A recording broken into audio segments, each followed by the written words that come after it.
Hey, everybody out there. This is Ryan Shear with Lebanon Now, and I'm along with Chief Jerry Harrison of the Lebanon Police Department. Thank you for your time this morning, my friend. Hey, thanks for having me on. Good morning. Hey, so as everybody's aware, there was an arrest made in the shooting death with Regan. And I asked you last night to come on and we can talk about that a little bit. And thank you for coming on. If you want to just kind of catch us up to where we're at now. So I just give a brief rundown of the facts of the case. No, you're fine. On June 5th, we responded to a shooting on North Adams Avenue. Regan Lynn Wilson, 21 years of age, of Lebanon, was found with gunshot wounds and later pronounced dead. She was pregnant at the time with her son, Silas Wilson, and Silas passed away as a result of the shooting on June 13th. So that's where we're at right now. And then, as you know, last night, Sidney Wilson, the fifth, 25 of Stoutland, Missouri, was arrested in Nixa and charged with 2 counts of first-degree murder and 2 counts of armed criminal action. And he's currently being held at the Laclede County Jail without bond. So congratulations, I guess, if you can say something like congratulations in this.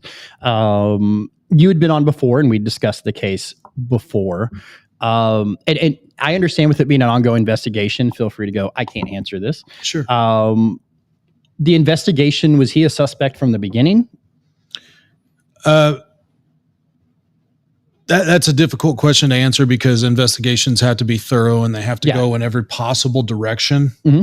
So I think the best way to state that would be no one was ruled out as a suspect in the beginning that could be connected in some way to the case. That's fair. And this was a cooperation, correct, between several different law enforcement agencies? Yeah, it was a seamless effort. I mean, it was in the room every day together, organizing it together, progressing together. Cooperation is not a good enough word for the level of cohesiveness. I mean, you could not tell where Lebanon PD ended and Laclede County began or Missouri State Highway Patrol began. I mean, and then, there was some cooperation with federal agencies, of course, but the seamlessness of the team on this case, particularly with Lebanon, Laclede County, and the Missouri State Highway Patrol, was a very tight-knit, almost family atmosphere. Can you give us a list of the agencies that were involved in the investigation? Oh, I'll miss someone guaranteed. I mean, this a case of this magnitude, this level of importance, it goes outside of state lines. It goes to private industry and public resources for forensic study, and so it goes to our federal partners. Even the Department of State can be involved in a case like this as they help us navigate various jurisdictions across the country and around the world. So you really probably can't list every agency involved in some way, but the big players in this, of course, is the Lebanon Police Department, was lead agency, assisted by Missouri State Highway Patrol's Division of Drug and Crime Control. So you can kind of think of them as they do everything for the Highway Patrol that isn't necessarily forward-facing, like what you think about a trooper doing. They can do everything from internal affairs investigations as an outside agency, or in their agency, they can come in and investigate for a local agency. Mm-hmm. They do undercover crime, drug crime. They are kind of the specialist investigative resource at the state level for us. And then, of course, U.S. Marshals Service had a hand in this case. ATF, I should have said Laclede County first because they were right there with Highway Patrol, but Greene County and Christian County had some assistance with this. A lot of the togetherness as far as the arrest, takedown, coordination, all that. These are high-risk operations. You're dealing with someone who is suspected and accused of taking the lives of 2 human beings. This is by definition not a safe act to engage in, and so that was a sophisticated, coordinated operation, because we also have to do that not only in a way that's safe for the law enforcement officers, but also safe for the community where these suspects are located. So we try to make everything as safe as we possibly can. So that's where, Greene County, Christian County, and then of course, what brings all these people together for those kind of actions is the governor's Operation Relentless Pursuit team that's headed under the Highway Patrol's auspices. So just a laundry list of alphabet agencies, local, state, and federal, that came together to work on this case. It was a very important case to Lebanon because we don't see crimes like that very often. Last time we had kind of talked about how investigations work last time you were here and stuff. And I know you can't divulge any of the evidence because we're still an ongoing investigation. Right. Can you talk anything to, you said last time you were here, we built anything brick by brick. Can you talk about any of that? And I know you probably can't. I'll speak in generalities. Yeah. These cases are built, like I said before, brick by brick. What do those bricks consist of? Those bricks they're built, first of all, they're built by a highly organized team. So this isn't like in the movies where people are running amok. They're going out and doing whatever they come across doing on their own. It's built by a well-disciplined team that's led by people that do this at almost their entire function for the Highway Patrol is to organize investigations like this. So they're very good at it. And when a tip comes in, let's say you called in and you said, hey, I live across the street. I may have some video. I think you guys should come by and take a look.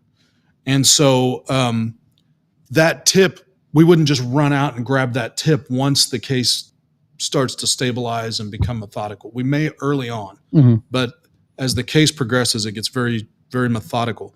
So that team would be given that tip. They would write that tip down on a sheet. That tip would be documented in a spreadsheet, documented on a board.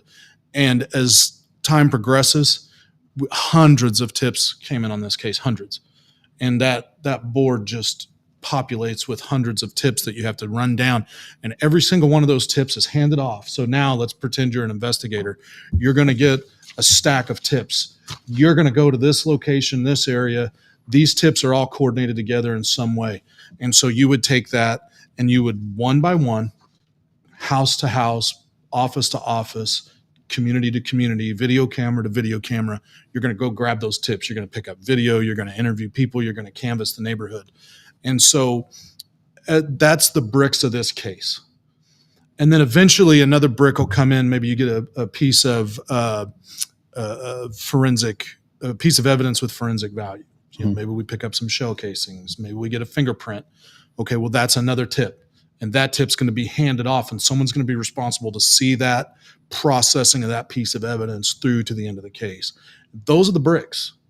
And those bricks come in by the hundreds. And so just like this building, you put it in place one brick at a time, very carefully laid by an expert until you have a building. And we, our team and our partners have a building. And those things take time and just how much effort, because when you're listing all the law enforcement agencies and all the coordination it take, we can only imagine how many pieces of evidence that were tracked down and led and effort went into bringing this to fruition and the charges. No, go ahead. No, I mean, it's an unimaginable effort. It's overwhelming if you go in and you look at the board in this case, every morning I would go in and sit with the team and look at the board and listen to what they had to say. And, in the beginning it's overwhelming, but that old adage about eat an elephant one bite at a time, no one's doing this on their own. We're all doing this together. And so everybody just kept taking their bites at this case. And, I sat down at my desk this morning before I came down here. I was doing some work on the computer, collaborating with a colleague on a project. And I looked at the calendar there at the bottom of my screen, Ryan, and your screen doesn't have it, but your computer has that calendar. I saw it's August 1st. This happened June 5th. So here it is, 2 months almost. We've been grinding up against this case day and night, relentlessly stacking up those bricks. No, and kudos to you. And I do have a statement. I reached out to Reagan's mom, Sarah, last night to ask her, and she had a statement for you guys. I did ask her. I did ask her if she had any comment because we were going to be interviewing today, and she said we are all grateful. We are grateful to all the law enforcement officers that have sacrificed their time, energy to help bring justice for our daughter and grandson. I pray that God is seen through this tragedy. That is the message she had for you today. Well, that's very meaningful on behalf of everybody that was impacted by this case. I'd like to say on behalf of everybody that worked this case, you don't work this case. You're impacted by these cases, and that's enough to say. So, very meaningful to everyone that was impacted by this case. So, before we move forward, what is next in the case? Because I know it's still an open case, and it will be an open case until litigation is done and appeals and all of that. But what is next in the process that, in the day of social media, we all stay tuned to that process? What is next in that process? Well, the legal process, again, it doesn't spin at anybody's in particular's pace, and that's a good thing. It needs to be done right, and people's civil rights need to be respected because we want this to be a legitimate case and a legitimate outcome that truly seeks justice. So the next steps would be there'll be a hearing before a judge in the near future. The judge will determine, was there probable cause to proceed to trial? Is there probable cause to continue holding the suspect until trial? I don't know what the potentiality is for a bond to be set. That's not under police control. So anyway, there'll be a probable cause hearing with the judge, and then at some point there'll be an opportunity for a plea to be entered, and then, if necessary, it will continue on. If it's a jury trial, the jury pool would be seated and selected, and then it would move to trial. Okay. So we're just going to stay tuned to that process as bystanders. So do you have, if somebody else has any more tips, information, things they need to give you? Because correct me if I'm wrong, a lot of times when we make announcements that there's an arrest and here's a suspect, then you have another flood of tips, or you have people speaking up. We do, and we appreciate that. First of all, to those of you that have called in some tips, I was just alerted to a very interesting tip that I wasn't aware of before I came in just now. So the tips are flooding in. I'm aware that the phones, we've gotten a number of tips, been notified throughout the night, and then this morning, the tips are continuing to come in. We're very grateful for that. No matter what you have, if you think it's impactful to this case, let us determine if it's meaningful or not. Give it to us. We need that information. We will never quit gathering information.